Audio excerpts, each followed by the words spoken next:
मरीम नवाज़ का भी ट्वीट आ गया है मोमिना और साकिब के केस के हवाले से। और मरीम नवाज़ ने अपने ट्वीट पर ये लिखा है कि जो मोमिना और साकिब का जो केस चल रहा है, साकिब जो एमपी है वो और मोमिना जो एक्ट्रेस है वो, इन दोनों का जो केस चल रहा है वो इनका पर्सनल लेवल का केस है, जो कि रेलिवेंट अथॉरिटीज़ हैंडल करेंगी और कर भी रही हैं, वर्किंग चल रही है उस पर। तो उसने बोला कि ये जो इन दोनों की जो मामलात हैं ये बहुत पर्सनल मामलात हैं, तो ये लोग खुद सेटल करेंगे। लेकिन उसने ये बोला है कि मरीम नवाज़ ने अपनी ट्वीट के अंदर ये बोला है कि अगर कोई ऐसा बंदा पाया गया जो कि अपनी पावर का नाजायज़ इस्तेमाल करेगा या अपनी पावर को मिसयूज़ करेगा या अपनी जो पॉलिटिकल एफिलिएशन का फ़ायदा उठाएगा, तो फिर उसके खिलाफ कार्रवाई होगी और कि उस सूरत में किसी भी चीज़ पर कोई टॉलरेंस नहीं होगी। और स्पेशली जो वुमेन का केस है, वुमेन पे अगर किसी ने कोई इस तरीके की हरकत की, कोई थ्रेट किया, कोई धमकियाँ दी और अपनी पावर का नाजायज़ फ़ायदा उठाया टूवर्ड्स वुमेन,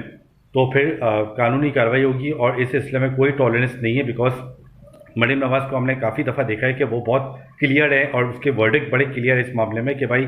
जो है सोसाइटी के अंदर वुमेन की एक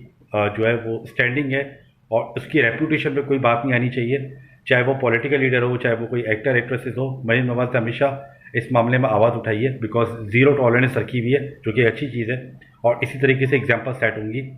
तो मरीम नवाज़ ने बोला कि कोई भी पार्टी का हो, कोई भी पॉलिटिकल लीडर हो, कोई भी कुछ हो, अगर उसने इस तरीके से वुमेन को थ्रेट किया या कोई अपनी अननेसेसरी अनड्यू पावर दिखाई, तो उसके खिलाफ कार्रवाई होगी, कोई टॉलरेंस नहीं होगी, चाहे वो कोई भी पार्टी का हो, चाहे वो कोई भी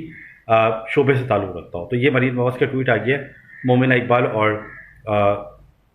साकिब के केस को लेकर। अभी मामला चल रहे हैं, जैसे ही कोई अपडेट आएगी इस मामले में मैं आप लोग को वक्तन फ़वक्तन गाइड करता रहूँगा। और ये केस के अंदर कुछ ही 2-4 दिनों के अंदर ही कुछ ना कुछ मामला सेट होगा। बिकॉज ये चीज़ क्योंकि सोशल मीडिया पर इतनी वायरल हो रही है कि जाहिर सी बात है उस पर जो रेलिवेंट इंस्टीट्यूशन है वो भी एक्टिव हैं और जल्दी वर्किंग होगी। तो जैसे ही कोई अपडेट आएगी इस मामले में मैं आप लोगों से शेयर करूँगा।